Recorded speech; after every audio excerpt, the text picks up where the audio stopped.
2 weeks straight, Staff Sergeant Mara Keene failed every combat drill they put in front of her.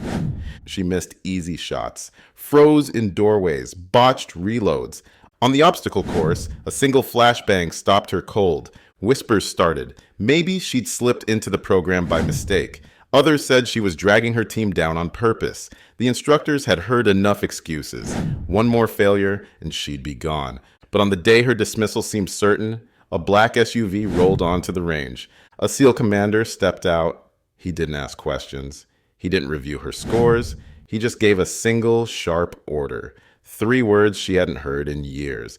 But before we reveal what those words were, drop a comment telling us where in the world you're watching from and hit subscribe. Because what happened next turned the worst performer in the class into the one person no one would ever underestimate again. The transport van's brakes squealed against the desert heat as it rolled to a stop outside the advanced combat training facility. Staff Sergeant Mara Keene stepped down onto cracked asphalt, her left leg taking the impact with a slight hitch she'd learned to disguise as careful movement. Mid-30s, unremarkable in every way the Army had taught her to be. Plain fatigues, dark hair pulled back in a regulation bun so tight it looked severe. The only thing that stood out were her eyes. Dark brown, constantly moving, cataloging exits and angles without seeming to try. Staff Sergeant Keene, reporting for Class Bravo 1-2? The admin sergeant slid a keycard across the counter. Second floor, room 214. Don't be late for briefings. These instructors don't care what you did before you got here. The barracks smelled like industrial disinfectant and 30 years of boots. Mara claimed a bunk in the far corner. Last row, clear view of the entrance, back to the wall. Old habits from places where sleeping in the wrong spot could get you killed. At evening chow, she sat alone near the windows, tray organized with military precision. 3 tables over, a group of younger soldiers were discussing scores loud enough for half the room to hear. Lieutenant Markham had the kind of easy confidence that came from never being truly tested. Perfect uniform, perfect posture, perfect teeth. The 3 nodding along were cut from similar cloth. Peters, skinny and nervous. Torres, built like a gym poster. Miller, sharp-eyed and sharper-tongued. Some people get here because they can still do the job, Markham was saying. Others get here because someone feels sorry for them. When Mara walked past their table, the conversation died. Torres muttered something that made the others chuckle. She didn't react. But she filed their faces away for later reference, the way you memorize terrain before moving through it. The rifle qualification range stretched out under desert sky, target silhouettes wavering at 200 meters. Should have been easy shooting for anyone with advanced training. Mara's first shot went wide. The reload that should have been automatic fumbled, fingers angling the magazine wrong, precious seconds bleeding away while everyone else was already back to shooting. When time was called, her target looked like someone learning to shoot, instead of someone who'd been doing it professionally for over a decade. "Keene," the instructor said, not hiding his disappointment. "You're going to need to do better than that." Behind her, Markham's voice carried, "Guess some people's qualification records don't transfer. Wonder what else doesn't transfer." Peter snickered. Torres cracked his knuckles. Miller just smiled, that sharp little smile that cut without drawing blood. Mara kept walking. The urban combat course was built from shipping containers and plywood, a maze of rooms and corridors designed to simulate the kind of close-quarters fighting that had defined 2 decades of war. It smelled like sawdust and simulated gunpowder, echoing with the sharp reports of training ammunition and the shouts of instructors calling out hits and misses. Moving through it should have been like breathing for someone with Mara's experience. But when her turn came to run the kill house, everything that should have been automatic felt forced, artificial. She stacked up outside the first door, weapon ready, breathing controlled. The instructor gave her the go signal and she moved, but not fast enough. The paper target inside had time to kill the cardboard hostage before she could engage. The buzzer sounded. Red light, failure. "Again," the instructor called. "And this time, Keene, remember that hesitation kills people." She tried to push through the next door faster, but her angles were wrong. Muzzle too high on the first sweep, too low on the second. By the time she'd cleared the room, 2 more teammates were marked as casualties. The sound of airsoft rounds snapping past her head made her shoulders tense in ways that had nothing to do with the training scenario. For just a moment, she wasn't in a plywood room in the Nevada desert. She was somewhere else entirely, somewhere darker and more dangerous, where the bullets weren't simulated and the people shooting them weren't instructors.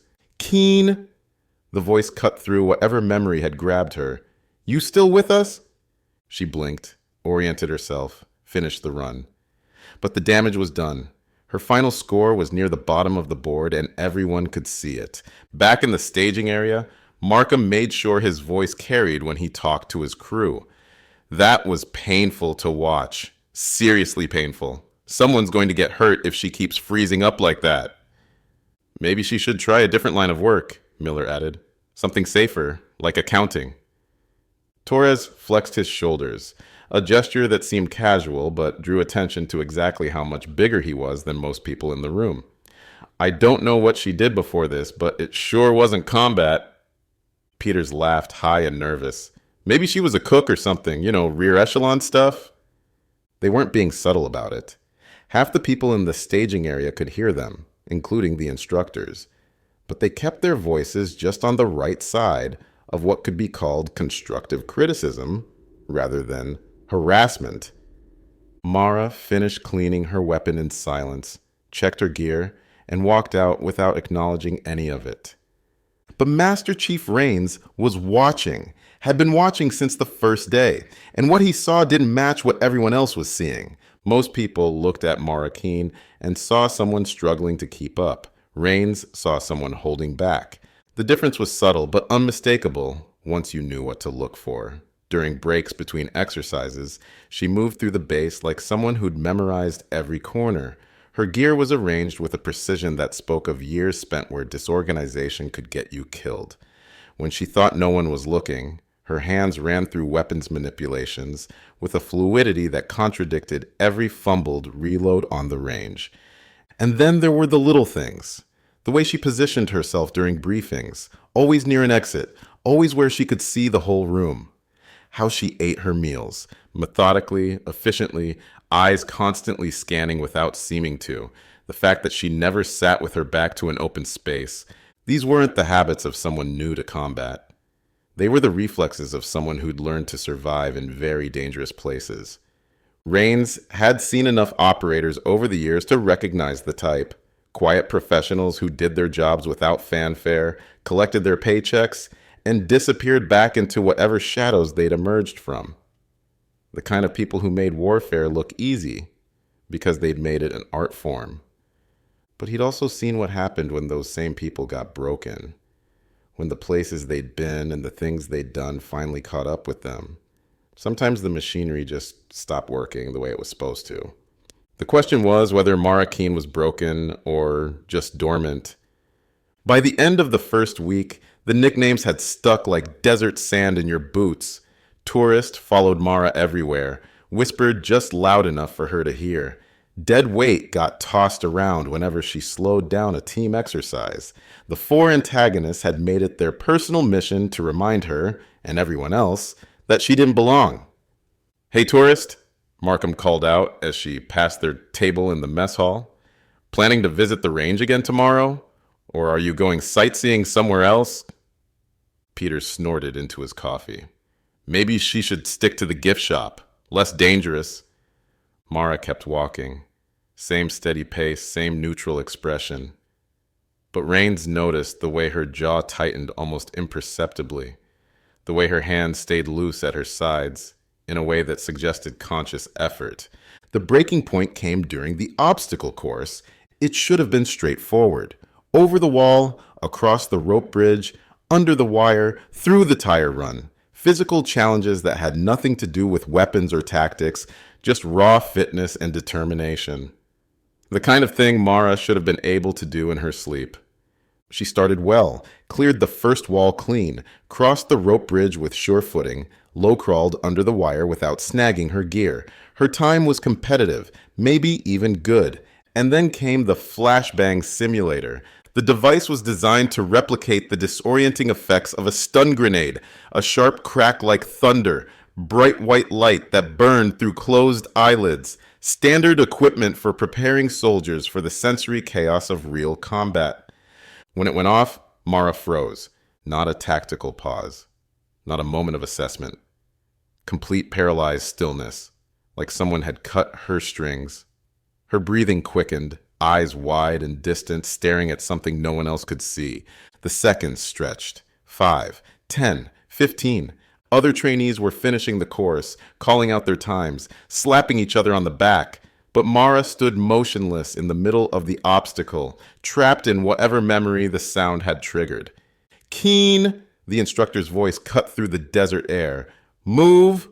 She blinked, oriented herself, pushed forward. But the damage was done. Her final time was near the bottom of the board, and everyone had seen the freeze. Worse, they'd seen what caused it. That night in the barracks, the whispers were different. Less mocking, more uncomfortable. PTSD was something everyone understood in theory, but seeing it in action made people nervous. Made them wonder if someone who could freeze up like that had any business carrying a weapon. Markham and his crew were less subtle in their assessment. "Did you see that?" Torres was saying to anyone who'd listen. She just stopped, right in the middle of everything. "Shell shock," Miller said with the casual authority of someone who'd read about trauma in a textbook. "Seen it before, usually means they're done." Peters nodded sagely. "Can't trust someone like that in a real fight. Never know when they're going to crack." Markham summed it up with typical bluntness. "She's broken. Somebody should tell her before she gets herself or someone else killed." From her bunk in the corner, Mara heard every word. Her expression never changed, but her hands clenched once, briefly, before she turned toward the wall and closed her eyes. The next morning, Master Chief Rains found her on the range before dawn, running through weapon drills in the half-light. Solo practice, no instructor supervision, just muscle memory working against whatever was holding her back during official training. He watched from a distance as she ran through magazine changes, malfunction clearances, target transitions. Every movement was crisp, professional, exactly what you'd expect from someone with years of experience. Whatever was wrong with her wasn't lack of skill. The second week began with team basis exercises, designed to test leadership, communication, and trust under pressure. Complex scenarios where individual performance mattered less than group coordination. Naturally, Mara found herself assigned to Markham's squad. "Outstanding," he said when the roster was posted, his voice dripping with false enthusiasm. "Just what we needed. A wild card."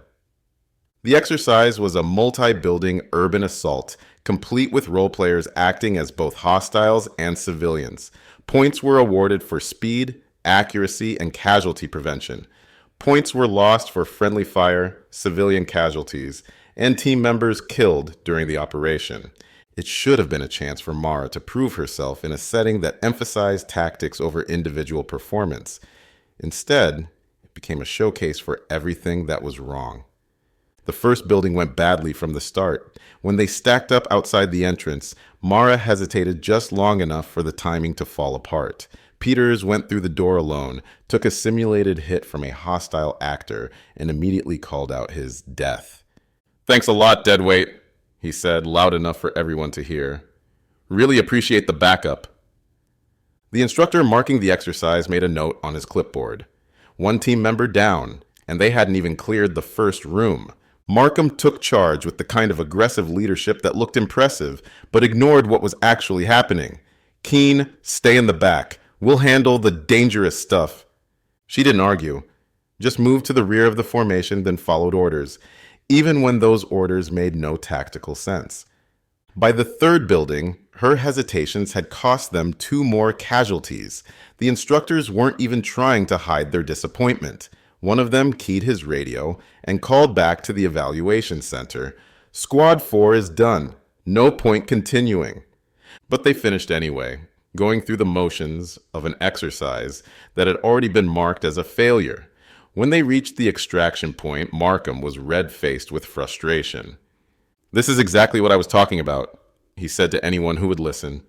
You can't carry dead weight and expect to succeed. Some people just don't have what it takes anymore. Torres nodded toward Mara, who was quietly checking her weapon and avoiding eye contact. Should have been obvious from day one. All the signs were there. Miller was more direct. The question is, how long are we going to keep pretending this is fixable? The administrative wheels were already turning. After 2 weeks of consistently poor performance, Mara Keene was officially labeled as unlikely to meet course standards. The paperwork for her dismissal was being prepared, with a recommendation for medical discharge based on her inability to perform under stress. Master Chief Rains fought it as long as he could, but the evidence was overwhelming. Whatever she'd been before, she wasn't that person anymore. The kindest thing would be to let her go with dignity before she hurt herself or someone else. The notification came down on Wednesday. Mara had until Friday to pass a comprehensive final evaluation, or she'd be removed from the program. Everyone knew it was a formality. The test was designed for people who'd been succeeding, not for someone who'd been failing consistently for 2 weeks. She'd take the exam, fail it, and be gone by weekend. Which made what happened on Thursday afternoon all the more unexpected. The black SUV appeared without warning, rolling through the main gate like it belonged there. Tinted windows, government plates, the kind of vehicle that meant someone important was paying attention. It parked near the admin building, and for a moment, the entire training yard went quiet. Conversation stopped mid-sentence. Even the instructors paused what they were doing to watch. The rear door opened first, then the driver's side. 2 figures emerged, but only one of them mattered. Commander Cole Maddox looked exactly like what Central Casting would order if they needed someone to play a Navy SEAL. Tall, broad-shouldered, with the kind of weathered face that spoke of years spent in hard places doing difficult things. His uniform was crisp but not showy, decorations limited to the essentials. But it was the way he moved that got everyone's attention. No wasted motion, every step deliberate, eyes constantly scanning without seeming to. The walk of someone who'd learned to assess threats before they became problems. He headed straight for Master Chief Rains, who was standing near the equipment shed trying to figure out what kind of visit this was going to be. Chief Rains, Maddox's voice carried the quiet authority of someone used to being obeyed. I'm Commander Maddox. I understand you have Staff Sergeant Mara Keene in your program. Rains straightened slightly. Yes, sir. May I ask? I'd like to observe her next evaluation. Sir, she's scheduled for dismissal. Her performance has been... Maddox held up a hand. I'm not here to challenge your assessment, Chief. I just want to see her run one more course. Across the yard, Mara had gone completely still. She was standing by the weapons rack, ostensibly checking her rifle, but her attention was entirely focused on the conversation happening 50 meters away. Other trainees were staring openly now, trying to figure out what was happening. Markham and his crew had clustered together, whispering among themselves. Who's the Navy guy? Peters wanted to know. And why is he asking about tourist? Torres added. Miller was studying Mara's reaction, noting the sudden tension in her posture. Look at her. She knows him. Rains was explaining the situation to Maddox, keeping his voice low, but not quite low enough. She's been struggling with the high-stress scenarios. Hesitation, freezing up, inconsistent performance. The board's already made its decision. Maddox nodded thoughtfully. What if I told you she wasn't struggling? What if I told you she was holding back? Sir? Give her one more run, Chief. Let me stand on the line. And when I give her the word, you'll see what she's really capable of. Rains considered this. Protocol said he should refuse. Outside observers weren't allowed during evaluations, and the decision about Mara had already been made. But something in Maddox's tone suggested this wasn't really a request. What kind of word are we talking about, sir?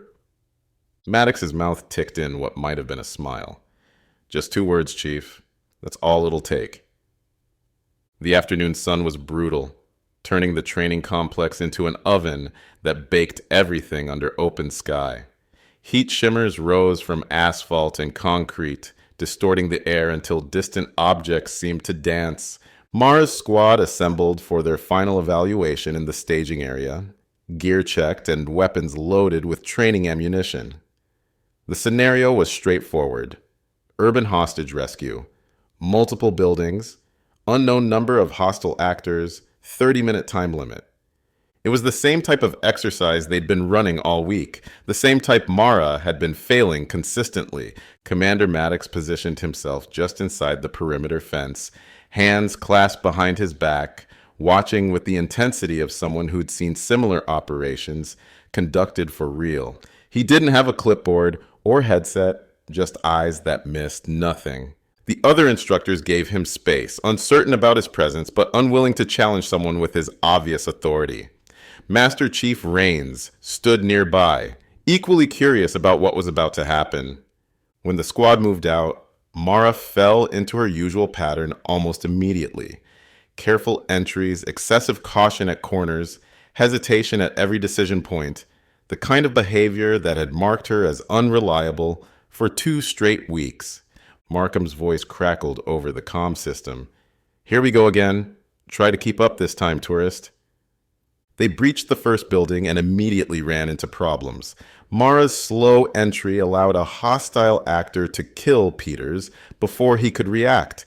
The buzzer sounded, red lights flashed, and another mark went against her performance record. "Damn it, Keene!" Torres shouted. "Move like you mean it!" Miller's voice was sharp with frustration. "Some of us want to pass this thing." From the observation area, it looked like the same story playing out again. Mara Keene, the broken soldier who couldn't handle pressure, dragging down everyone around her. But Maddox was watching something else entirely. He was tracking her positioning, noting how she moved through the space, cataloging the micro decisions she made at every turn. To his trained eye, her hesitations weren't random. They followed a pattern that spoke of deeper programming. They entered the second building, a narrow structure designed to simulate apartment-style fighting. Close quarters, limited visibility, multiple entry points. The kind of environment where split-second decisions meant the difference between mission success and catastrophic failure. Mara moved to the rear of the formation, checking corners that had already been cleared, tracking angles that weren't immediately relevant. To her squadmates, it looked like paranoia or incompetence. To Maddox, it looked like someone whose training ran deeper than anyone realized. They were halfway through the building when he stepped forward, his voice cutting through the comm chatter and weapons fire like a blade through silk. "Keene, ghost knife, execute!" The transformation was immediate and absolute. 1 second, Mara was the hesitant soldier who'd been failing exercises for 2 weeks. The next, she was something else entirely. Something dangerous and precise and utterly in control. Her rifle snapped up to her shoulder as she flowed past Markham, already acquiring targets that hadn't even appeared yet. When the first hostile popped up in a doorway, she was ready, controlled pair center mass, before the target could even finish its mechanical movement. "What the hell?" Torres started to say, but she was already moving to the next room. Her movement through the building was like watching water flow downhill. Natural, inevitable, finding the path of least resistance while carrying unstoppable force. She didn't clear corners so much as anticipate them, weapon tracking to the right angle before the threat even materialized. The technical precision was stunning. Rifle transfers from strong to weak shoulder to navigate tight corners, tactical reloads performed without breaking stride, target transitions so smooth they looked choreographed. But it was more than just technical skill. This was someone who understood violence at a fundamental level, who could read the geometry of a firefight and position herself exactly where she needed to be before anyone else even knew the fight was happening. Markham and his crew found themselves scrambling to keep up, following in her wake as she systematically dismantled every challenge the course could present. What had been a 30-minute time limit became a 10-minute execution, clean and professional and utterly decisive. When they reached the hostage room, the final test that had stumped dozens of squads, Mara didn't even pause at the threshold. She read the geometry in an instant, identified the hostile positions, calculated the angles, and moved. 2 targets down before anyone could react. Hostage secured, room cleared, extraction route already planned. The buzzer sounded, but this time it was the success tone, the sound that meant mission accomplished. In the staging area, instructors stared at their stopwatches in disbelief. Not just because of the time, though it was a course record, but because of the transformation they'd just witnessed. Markham pulled off his helmet, still breathing hard, eyes wide with confusion and something that might have been fear. What the hell was that? How did you... Mara was already safing her weapon, expression calm and professional. The dangerous creature who'd just dominated the course was gone, replaced by the quiet woman who'd been failing exercises for 2 weeks. What was what? She asked mildly. But everyone had seen it. The sudden competence, the impossible skill, the way she'd moved through that building like she'd designed it herself. Whatever had just happened, it wasn't random. It wasn't luck. It was training, the kind of training that most people never saw, never heard about, never knew existed. Commander Maddox approached the staging area with the same measured pace he'd maintained throughout the exercise. No hurry, no celebration, just the quiet satisfaction of someone who'd seen exactly what he'd expected to see. "Chief," he said to Rains, "I think we need to have a conversation about Staff Sergeant Keene's record." The debriefing room was small and windowless, the kind of space designed for conversations that needed to stay private. Mara sat at the table, rifle disassembled for cleaning, while Maddox and Rains tried to process what they'd just witnessed. "Ghost knife," Rains said slowly. "That's not in any manual I've read." Maddox leaned back in his chair, measuring his words carefully. "Because it's not supposed to be. Classified program, need-to-know basis, small teams, deep penetration, high-value targets in denied areas. And Keene was part of this? She was the best part of it." Maddox's voice carried the weight of absolute certainty. 3 years operating in places that don't officially exist, doing things that never officially happened. Perfect mission record, 0 friendly casualties, extraction rate of 100%. Rains looked at Mara, who was cleaning her rifle, with the same methodical precision she'd applied to everything else. "So what happened? Why the transfer to regular training?" Mara's hands paused for just a moment before continuing their work. "Took a hit on the last mission. IED, close quarters, hostile territory, medical rotation stateside, while they decided if I was still fit for duty. The Ghost Knife program requires very specific psychological conditioning," Maddox explained. "Operators learn to compartmentalize, to suppress certain responses until they receive proper authorization codes. It's a safety measure, keeps them from going operational during routine activities." "Authorization codes," Rains repeated. "Like what you said on the course." "Exactly. Without the proper trigger phrase, Ghost Knife operatives appear to be normal soldiers with normal limitations. With it," he gestured toward the window, where Mara's course record was still being analyzed by incredulous instructors, "they become what they were trained to be." Rains was quiet for a long moment, processing the implications. "So, for 2 weeks, she was essentially... what? Acting?" "Not acting," Mara said quietly. "Contained. The conditioning isn't something you turn on and off like a switch. It's more like keeping a leash on a guard dog. It's still a guard dog, but it won't bite until someone gives it permission." Maddox nodded. "The brass wanted to see if she could function in conventional units after her injury. They thought maybe the conditioning had been compromised, that she'd lost the ability to operate at that level." "And had she?"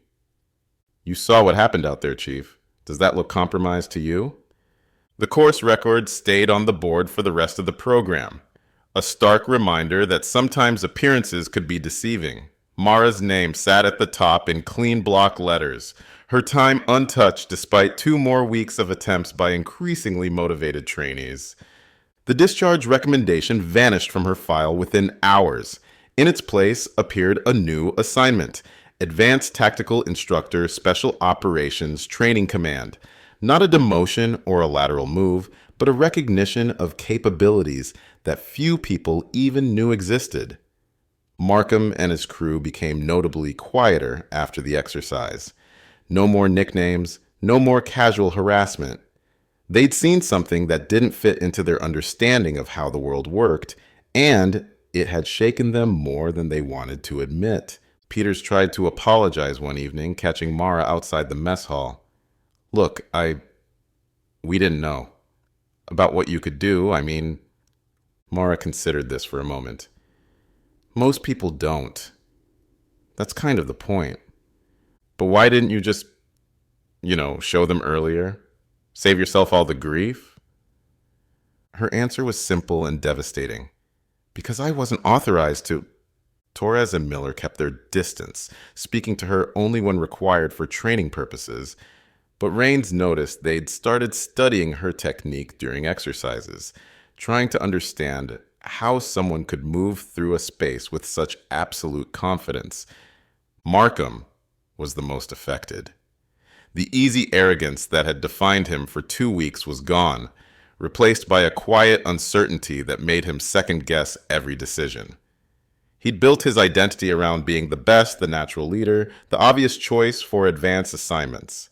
And then he'd watch someone he'd dismissed as broken casually demolish every assumption he'd made about himself and the world around him. Commander Maddox departed the morning after the revelation, shaking hands with Raines and offering Mara a brief nod of acknowledgement. No long goodbyes, no dramatic speeches, just the quiet professionalism of people who understood that some stories were meant to stay classified. But before he left, he pulled Raines aside for a final conversation. She'll probably request assignment to a training command, he said. Teaching, instruction, that kind of thing. Don't try to talk her out of it. Why not? If she's as good as you say. Because people like her have already given enough. They've spent years in places most of us can't imagine, doing things most of us couldn't handle. At some point, they earned the right to pass on what they know instead of using it. Raines watched the SUV disappear into the desert heat, carrying with it the only person who really understood what Mara Keene had been through. The rest of the program continued without incident. Mara completed her remaining evaluations with quiet competence. Not the explosive skills she displayed during the ghost knife exercise, but solid professional performance that reminded everyone she was exactly where she belonged. On graduation day, she stood in formation with the rest of her class, no different from any other soldier receiving orders and moving on to the next assignment. But those who'd been there, who'd seen what happened when someone gave her permission to be dangerous, carried that knowledge with them. Some secrets were too important to forget, even when they were too classified to share. Have you ever met someone who seemed perfectly ordinary until the moment they revealed what they were really capable of? Do you think Mara's conditioning, requiring authorization before going fully operational, was a necessary safety measure? Or did it put her at unnecessary risk during those weeks of failure? And what would you have done if you'd been one of those trainees who spent 2 weeks mocking someone who turned out to be one of the most dangerous people you'd ever meet? Drop your thoughts in the comments below. We read every one, and your insights help shape the stories we tell next. If this story reminded you that the most dangerous people are often the ones you'd never suspect, hit that like button and subscribe for more stories about quiet warriors and hidden strength. Share this with anyone who's ever been underestimated and anyone who knows that sometimes the most impressive battles are the ones nobody else can see. More stories about heroes hiding in plain sight are waiting on your screen. Watch those next, and we'll see you tomorrow with another story that proves appearances can be deceiving. Until then, remember, the wolf doesn't announce itself to the sheep.